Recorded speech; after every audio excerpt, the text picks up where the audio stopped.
Miso, have a Yes, I can hear you. Can you hear me?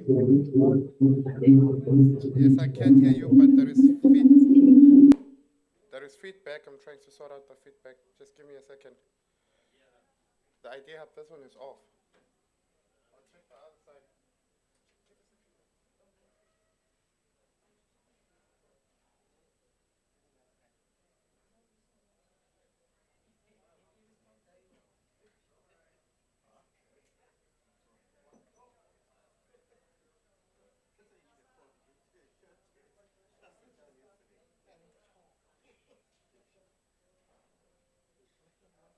Okay, Simpiwe, the feedback should be sorted. Okay. Still get a feedback. I'm not too sure where is it coming from. There is Zoom on this one.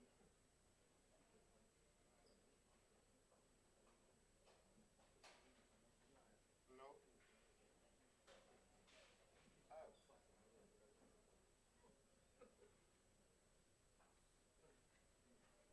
Can you switch off Zoom, Simpiwe?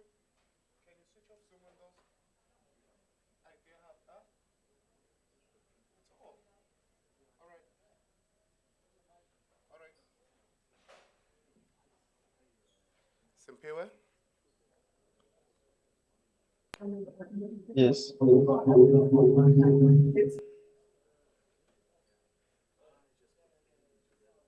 can you switch off the can you exit the Zoom meetings?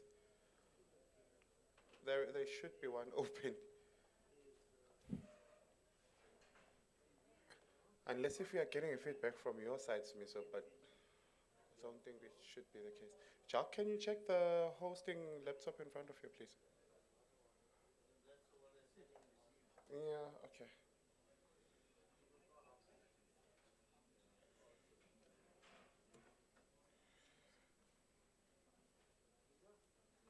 Smiso, Yes. we're still having a feedback. We're trying to sort. Do you have? No, I don't think you didn't open Zoom here, no. Yeah, oh, okay. I don't understand where the feedback is coming from. But you've not logged into Zoom. Yeah, that's where you would get the feedback. Smiso,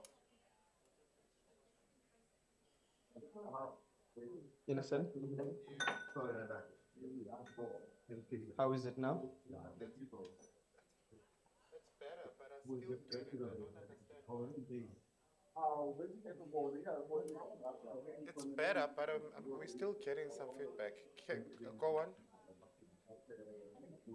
Okay. All the idea hubs muted. Yeah, all the idea hubs are muted and we've exited Zoom meetings. But I think it's better now. Yeah, Okay. I think we're good. Okay, we're good. Chuck, you happy with that?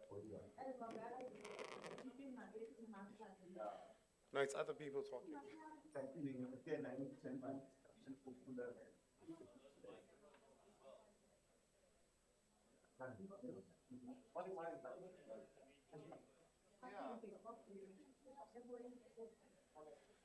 Okay, Simpiwe, I think we're good to go. You can come back, and then we will proceed. Yeah. Prof. Matsadi?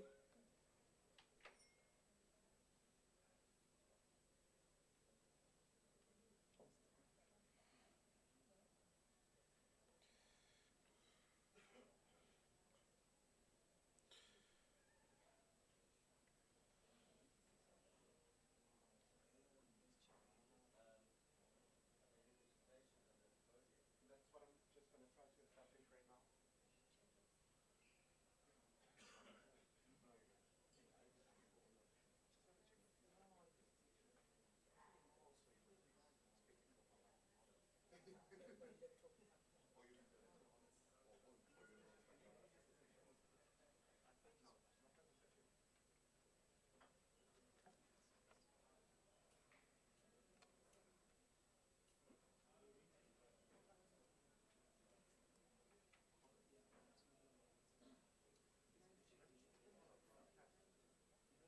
is still coming.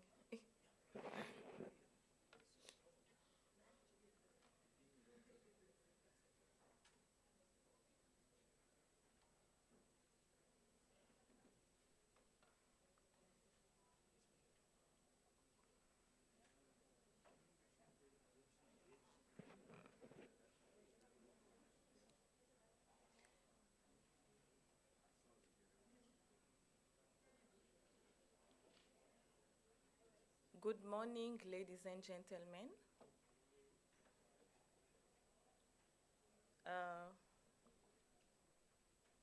I think we have to start now.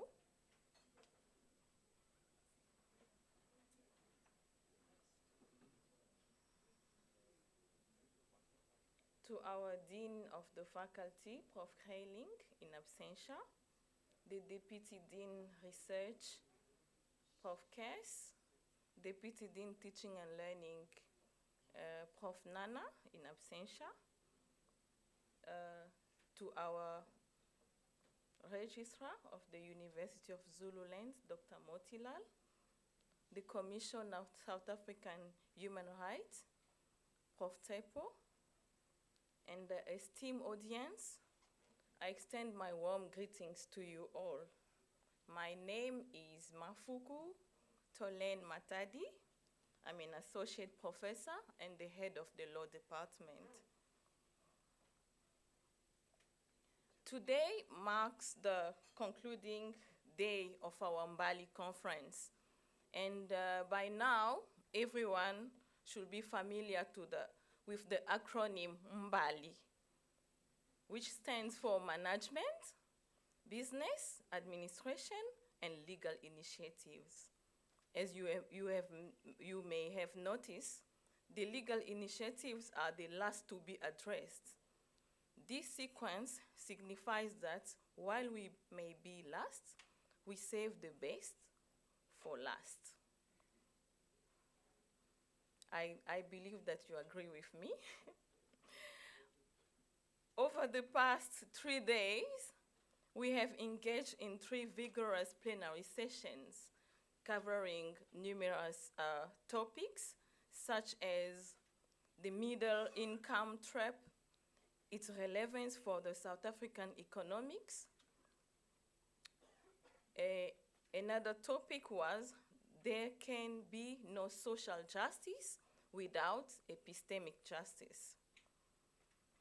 And from those particular discussions, it was contended that there is an imperative to reclaim African intellectualism, emphasizing that African knowledge system must assert its rightful place among the world's leading intellectual traditions. So today, we are honored by the presence of our South African Human Rights Commissioner, the current one, Professor Tepo Madlingozi. And Prof, we express our profound appreciation for your attendance in this conference. Thank you so much. And Prof Madlingozi will be covering a topic: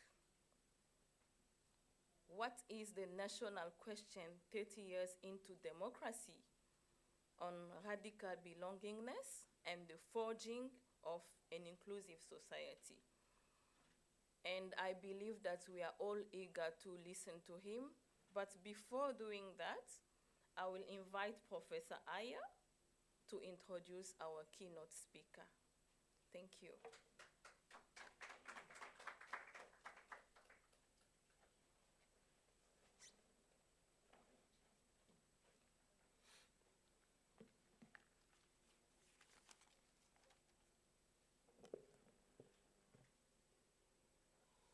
Thank you, Professor Matadi.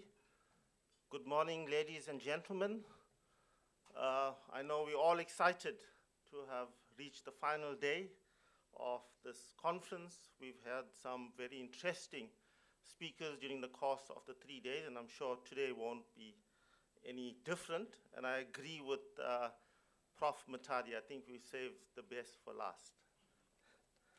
Now, over the past few days, we heard speakers discussing concepts such as Ubuntu, Africanization, decolonization, diversity, socio-economic development, democracy, amongst others. As we celebrate Africa at this conference, it is important to acknowledge the challenges that still remain. Recognizing and protecting the dignity of our people is key to achieving fundamental freedom. Our basic human rights are universal, inalienable, and indivisible, and no one can take away this from us. With that being said, I'd like to introduce you to our keynote speaker for this morning, Prof. Madlingozi, who obviously is the current Human Rights Commissioner, and I must say newly elected. So we can't tackle him with all the issues straight away. And he's also passionate about human rights and social justice.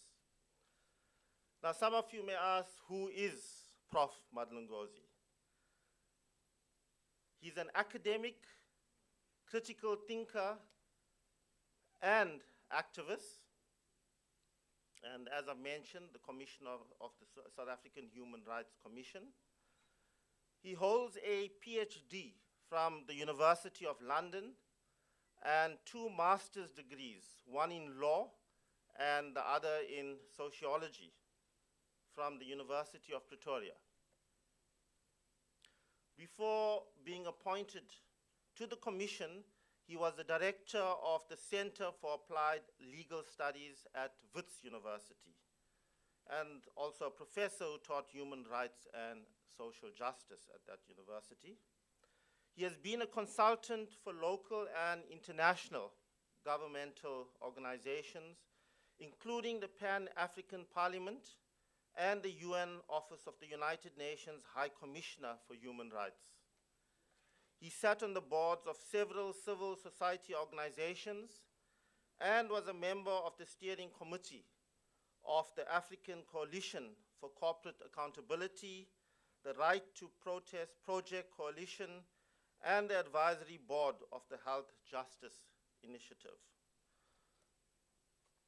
For more than a decade, he has served as a national advocacy coordinator and board member of the Kulumani Support Group, which represents over 85,000 victims and survivors of the apartheid era gross human rights violations. So I'm honored today, ladies and gentlemen, to introduce to you someone whose commitment to social justice is not only through his academic work, and I'm sure most of you would have seen that he has many publications and books, but also through his actions, someone who's connected academia and social justice. With that, I'd like to call Prof. Shepo Madlingozi.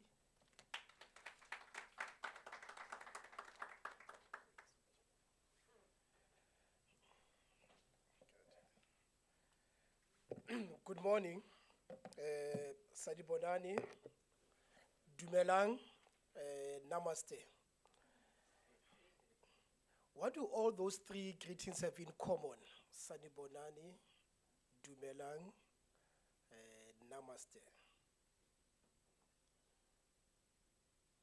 I forgot there's not a class, it's a presentation. You can see I miss being in the classroom. But all of them speak to this issue of what Thich Nhat Hanh, a Buddhist scholar, calls interbeing, the notion of being togetherness, the notion of Ubuntu. Sadibonani, I see you, you see me. Dumelang, which is affirm yourself, lekai, and we always say it in the plural, not in the singular, lekai, where are you? Even if I'm talking to one person, where are you? Meaning, where are you and your people? And you have to say, retain, we are here. We affirm our presence. And of course, namaste, we all know what it means, right?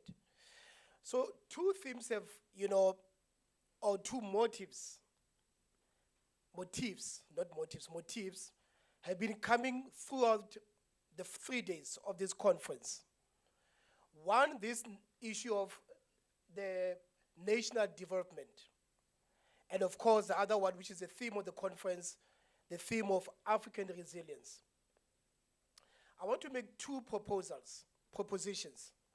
One is that we can't talk about national development in the context where there is no nation. Are we a nation in South Africa today? We can't talk about national development unless we have forged a nation. We can't talk about national development unless the development is to the benefit of the whole nation. Secondly, of course, we can't talk about African resilience when the countries that make up Africa themselves are not resilient. And you can only have a resilient nation where everyone feels this sense of affective and material belongingness. Affective and material belongingness. So those are the two propositions that I'm going to make today to marry the themes that have been coming throughout the conference.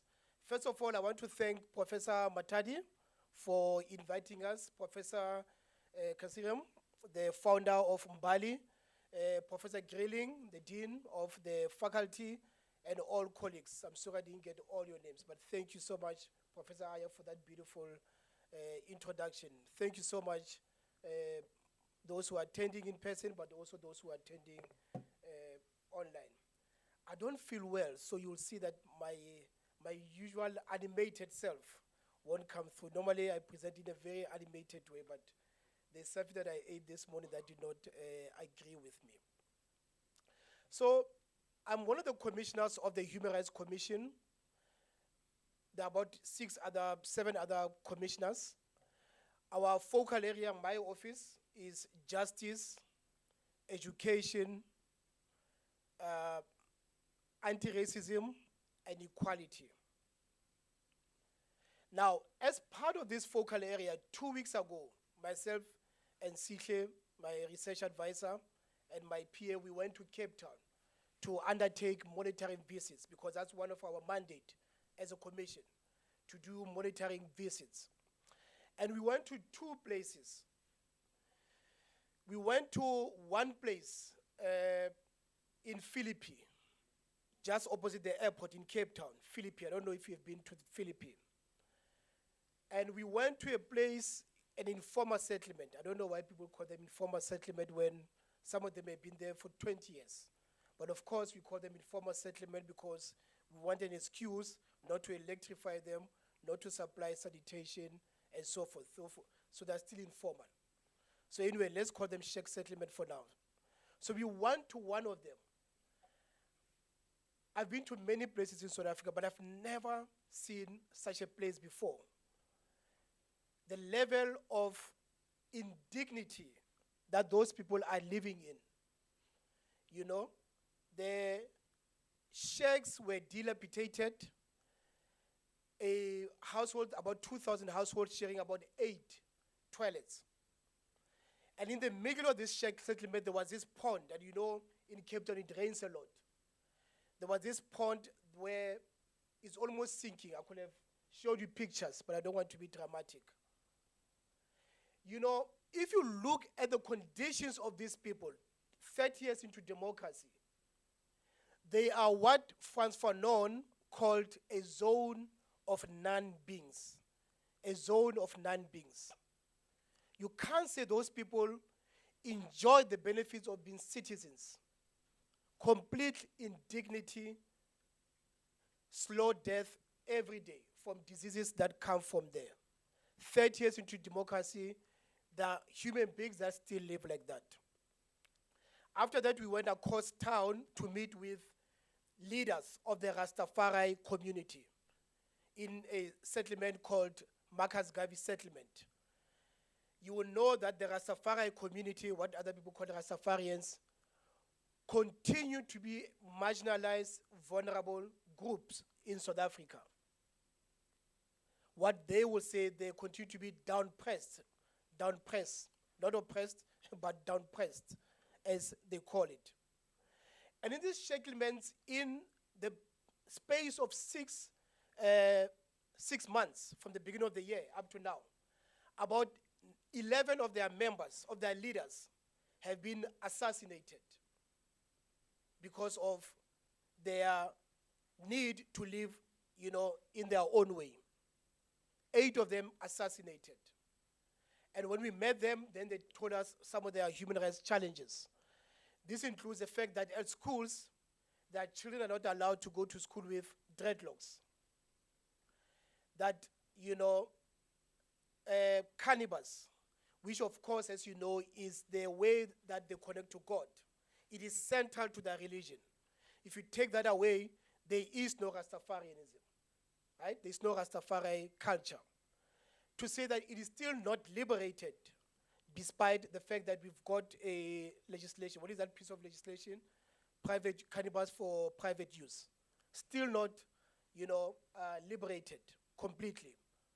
So almost all of them, as they were standing up to address me, had criminal records. And of course, with criminal records, you cannot find jobs and you cannot do so many things. Colleagues, I'm starting with these 2 vignettes, these short stories, to say 30 years into democracy, there are citizens that still feel like second-class citizens. There are people who still feel like pariahs in the land of their birth. You will recall 98 years ago, Solomon Mbali, the first General Secretary of the ANC, but much more than that, a sociologist, a court interpreter, a novelist, an editor, a investigative journalist, so many things, Sol Mbali. He wrote a famous book that we all know, Native Life in South Africa, where he's describing the conditions of native lives. And he begins that book with the phrase, awakening on this day, on this month of 1913, the year that the Native Land Act came to being, the native, and I quote, found himself not a slave, but a pariah in the land of his birth. A pariah in the land. So for someone like you, to be a pariah was worse than being a slave. Now, the question that we need to ask, Professor Matadi, is 30 years into democracy, do black people in South Africa still feel a sense of pariahdom? Or has that condition ceased, the sense of pariahdom? So that's what I want to speak to, the idea that there is no national development without a nation, there is no resilience unless we've built and forged inclusive societies. There are 5 crises of constitution that we are facing in South Africa.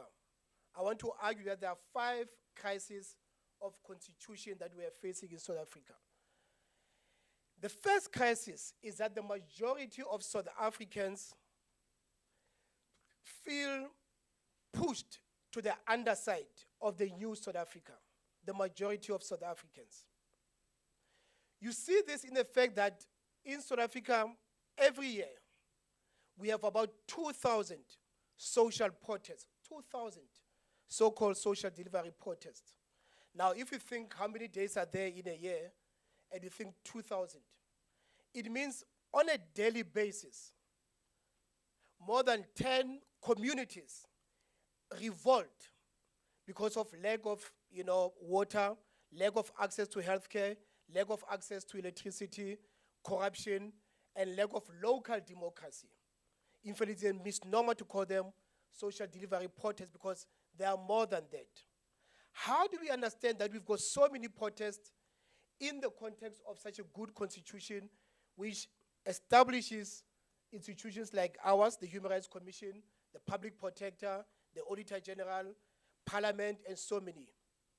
That a lot of people think that they have to protest outside of institutions of democracy. What does it tell us?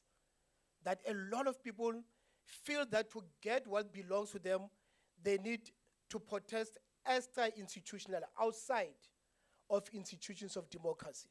What does it mean for us as lawyers, Professor Matadi? 46% of South Africans live below the poverty line. 1 in 3 kids goes to bed hungry.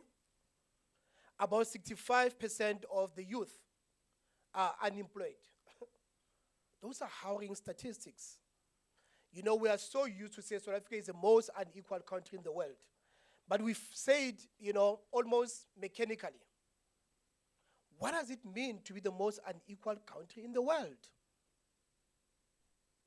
So that's the first crisis, that the majority of people continue to be pushed to the underside of South Africa. The second crisis is that we don't have we don't have an equivalence between African law and Western law. You will know that the Constitution, of course, establishes a system where so-called customary law, I don't know why they call it customary law, but African law is supposed to be equal with Roman Dutch law. But of course, that's not the case. African law continues to be subservient to Western epistemology and Western legal system. This means that African ways of being in the world continue to be inferiorized, continue to be inferior. 30 years into democracy. That's not an inclusive society. The third crisis is the fact that almost 40% of South Africans continue to feel like subjects in South Africa. You remember the famous book by Mahmoud Mamdani. Mahmoud Mamdani, Citizens and Subject. That is a book, Citizens and Subject, where he describes the fact that, you know, for people who live in the urban areas, they feel like citizens because they are governed by civil law and they have benefits of the Constitution. They can appeal to the Constitution, theoretically. So they feel like citizens, they can vote and so forth. But that 40% of people who live in the rural areas, of South Africans who live in the rural areas, continue to feel like subjects where they live under the protection of kings and so-called chiefs and so forth. And of course, we have moved to a stage in South Africa where more powers are being given to traditional authorities, which is good. But a lot of world people say we want to belong to both orders. We want to belong both to the, you know, African order and the Western order. But the way our system is calibrated, a lot of people cannot exercise what we call a notion of double belonging. Double belonging. They still feel like citizens, liable to so-called customary law, liable to people that they did not choose. Some of them say we want this, but we want both, but they're excluded from this. So this third crisis is what I call re-nativization, making people, black people, natives again, re-nativization. The fourth crisis is a crisis where African sovereignty continue to be subjugated. You will recall, colleagues, that the condition of possibility for the setting up of South Africa, the Union of South Africa, was the subjugation of African kingdoms.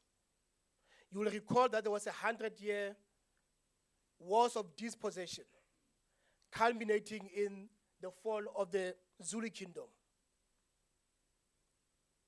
The condition of possibility of setting up South Africa was the subjugation of African kingdoms.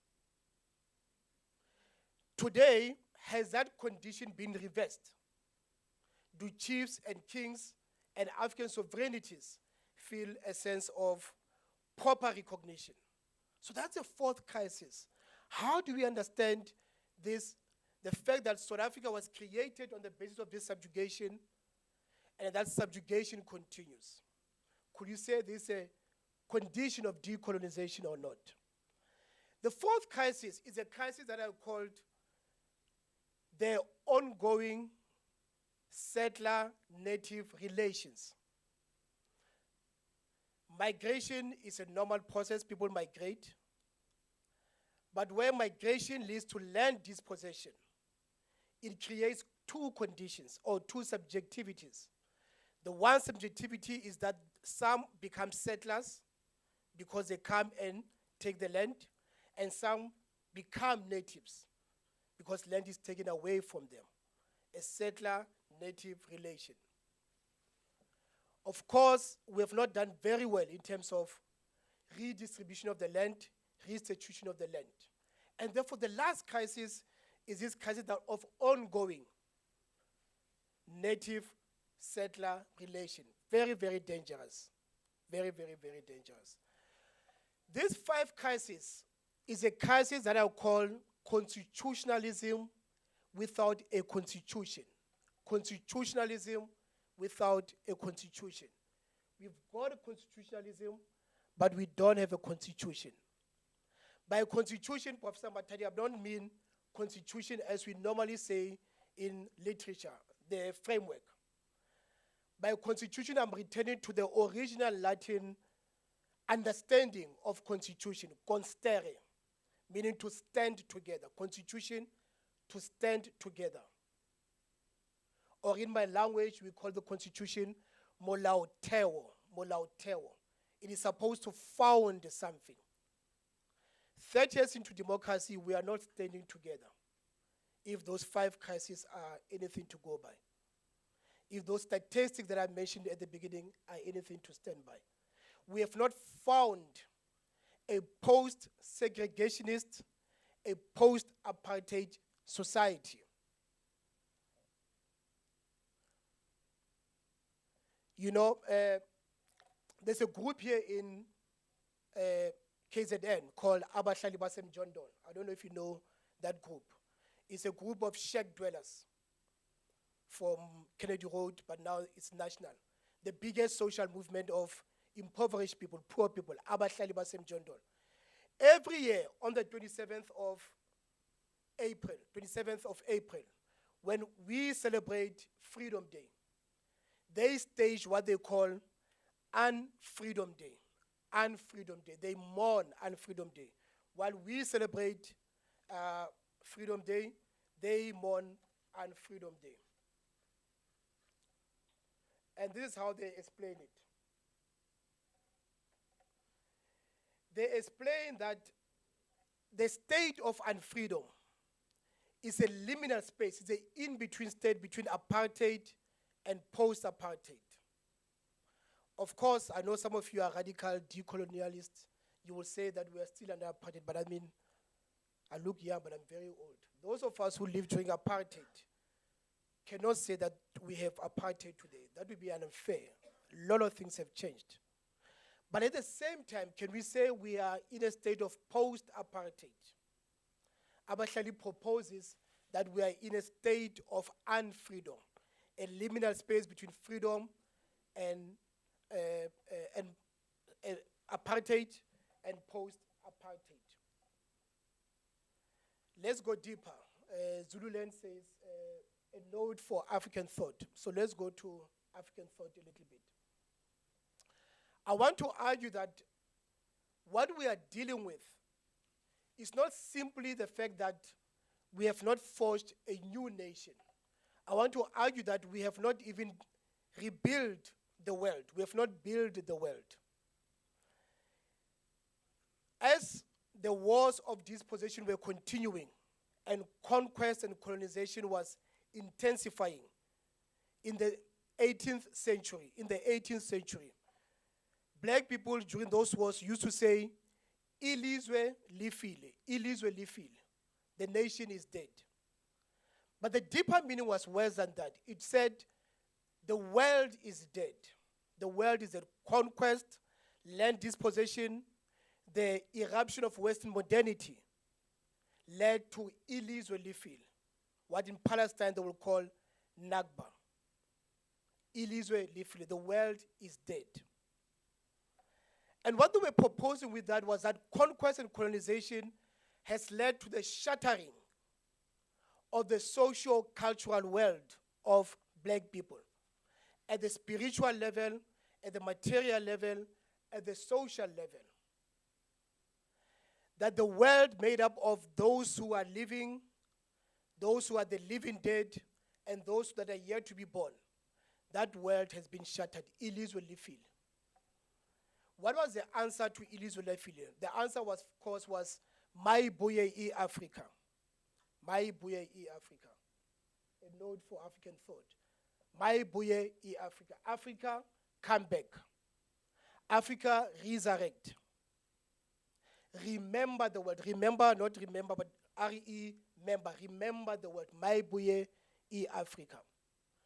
How far are we with that proposal of Mayibuye i-Africa? I want to end on 3 reports that we have released as the South African Human Rights Commission.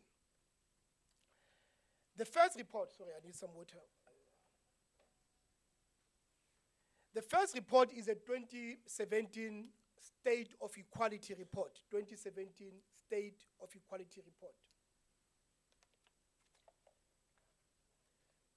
And in that report, we find that South Africa continues to be unequal on multiple levels. I will summarize the report. It's on our website, 2017 State of Equality report.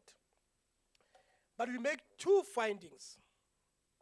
Number 1, that affirmative action and employment equity plans and the Black economic empowerment programs have failed. It is concerning, colleagues, that 5 years later, affirmative action, BEE, and employment equity, affirmative action, continue to be our main tool of transformation. We find that they have failed, and we can debate why they have failed. But they continue to be the main tool of transformation. Of course, they failed for a number of reasons.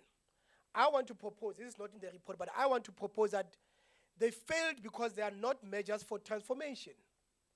They are not measures of transformation. Affirmative action, of course, as the legislation say, is for suitably qualified individuals, meaning individuals who are already educated and who are in the job market. But the majority of people are excluded from the job market. The majority of people do not have those qualifications. So it excluded a lot of people. BEE, of course, we know the criticism about how some people benefit over and over again, and how politically connected people benefit.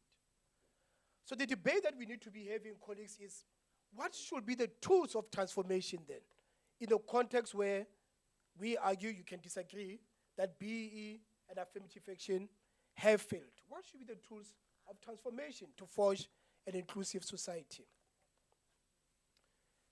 The second report, of course, is a report that we launched this year. That report was responding to what happened in 2021 here in KwaZulu-Natal and in Gauteng, the July 2021 unrest that happened here in KwaZulu-Natal and in Gauteng, where more than 350 people were killed. You know, when I used to be a teacher, Prof, I used to say to my students, how many people died during the July unrest? And they will say, Prof, we think 40. Some will say, no, 40 is too low. I think 150 people died. No, more than 350 people died. That's a lot of people. That's a lot of people. 50 billion wiped from the economy. Thousands and thousands of people injured permanently. We make 2 findings that are interesting for this presentation in the report. The first finding is that the unrest, of course, sparked by what happened with the arrest of a former president, but that, you know, it took off the so-called looting and the so-called unrest by people who were literally hungry, not metaphorically, but literally hungry. So, of course, in the TV, we saw pictures of people carrying fridges, you know, and appliances, but the majority of people went into those stores to get baby formula, to get bread, to get meat and so forth. And we find that the social causes of the unrest was this sense of exclusion from the economy, exclusion from a sense of belonging, a sense of belonging. People felt that they don't belong. They don't have a stake in the economy. They don't have a stake in the country. And therefore, when there's a spark, they're able to be mobilized quite easily. The second finding that we make is that especially in KwaZulu-Natal, that you will remember there was the 1949 conflict. You remember that it's 1985 and that 2021. It's the same cycle, by the way, 36 years or something. The so-called African, so-called Indian conflict. Same cycle, almost 36 years. 1949, 1985, 2021. We find that, those massacres and those, attacks that happened were based on this notion of lack of social harmony in those communities, in Phoenix and in other areas. So that is a finding from our report, and we make a number of recommendations. And we launched a report this year. We sent the report to about 9 state departments to say you must implement these recommendations, build an inclusive economy, have proper intelligence and community relations, because how come the intelligence community did not pick this up, that it was going to happen? And we make recommendation for social harmony in communities. Colleagues, as we see today, the report was launched in January. I'm sad to report that out of the 9 state departments, including the presidency, only 2 came back to us with proper responses, with proper answers, which is the NPA and the South African Police Services, which came back to us with meaningful engagement. The presidency, the Department of Trade and Industry, and other departments simply ignored our report. So when we launched the report this year, or when we commemorating the anniversary last month, we make this statement that the response from the state shows a culture of impunity from the state. How do you have a state that set up Chapter 9 institutions, hearings are made, a lot of money is spent, and those recommendations are ignored? It shows a culture of impunity. And the culture of impunity, of course, then seeps into the whole society, fabric of society, culture of impunity. But we also make the second finding that, or second warning, that we warn that the conditions of the unrest are still there. That at any given moment, the unrest might happen and the next one will be bigger and bloodier. Because the conditions are still there. The systemic and structural issues that we highlight in the report are still there. So there is a warning. How do we forge an inclusive society? How do we talk about national development when we are sitting on this time bomb? Maybe that's what we can debate. The last measure that we took is that we have set up a committee called the National Question and Anti-Racism, a committee called the National Question and Anti-Racism. This committee seeks to advise me, my office, on anti-racism and issues of equality, on how do we build a cohesive society. Not social cohesion from a kumbaya perspective. Let's hug, let's say we forgive each other, let's have Ubuntu. There can't be social cohesion, there can't be social harmony, there can't be Ubuntu, unless there's a sense of material sharing of the economy in South Africa. Otherwise, we continue to play games that we played in 1994, 1996 with the TRC. There cannot be social harmony, there cannot be social cohesion unless we all share in the stake or the economy of South Africa. So what is our responsibility as academics, as civil society, and so forth. So this committee seeks to do that. So for the unrest report, of course, we are pursuing criminal investigation. Of course, we say that we'll litigate against the state if they continue to ignore our report, because we don't just do a report and they sit there.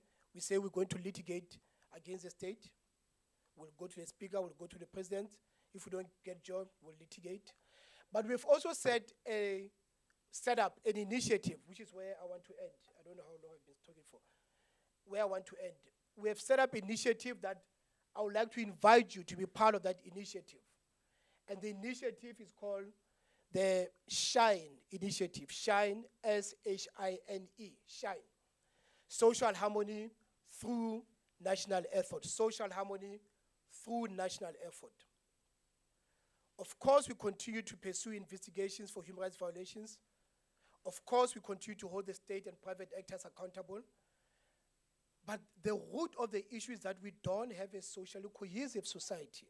So we've set up these initiatives. We are doing two things. On the one hand, this committee is advising me on policy changes that we should make to have a cohesive society. But secondly, we are doing road shows or town hall type dialogues in all the towns, not all the towns, sorry, all the provinces in South Africa. How do we begin to have meaningful national dialogue on two things? What does it mean to build a society where everyone feels a sense of belonging? And then two, what are the barriers and obstacles to that society? So we've started, when did we start, Sihle? With the dialogues last month. Last month in Cape Town. Yesterday we had another dialogue where, we're speaking to TVET colleges to say, as South Africans, it is about time we are serious about this national dialogue. So colleagues, that's my proposal. That's where I want to leave it, to say we've got these initiatives, and I hope you'll join us in this initiative. Thank you so much.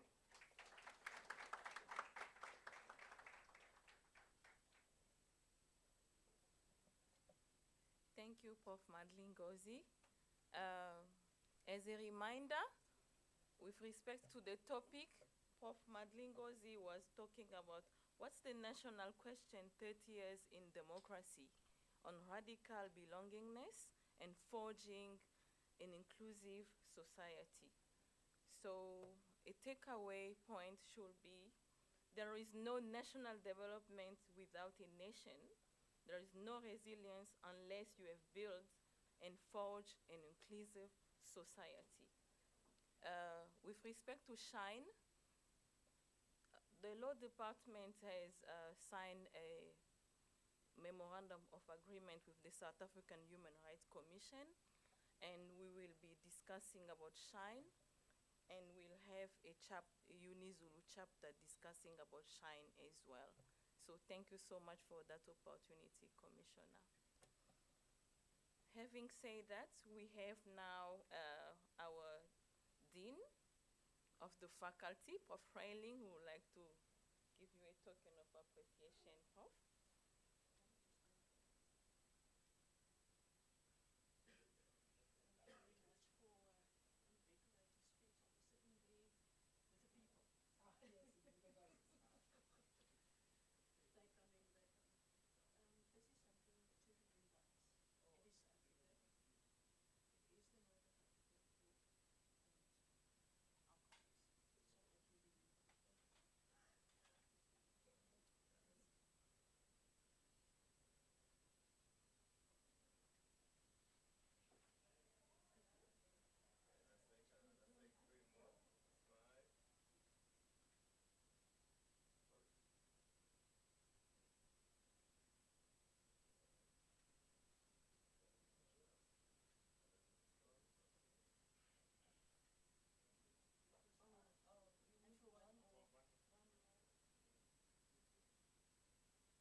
Shall I?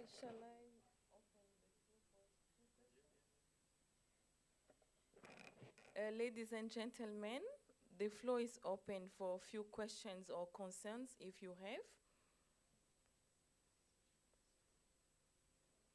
Oh, are we shy? Let's shine. Okay, thank you. I think this is the end of the session here. We will have to take a group photo outside before we go to our breakaway homes for the discussion. Yes, Prof. Kess?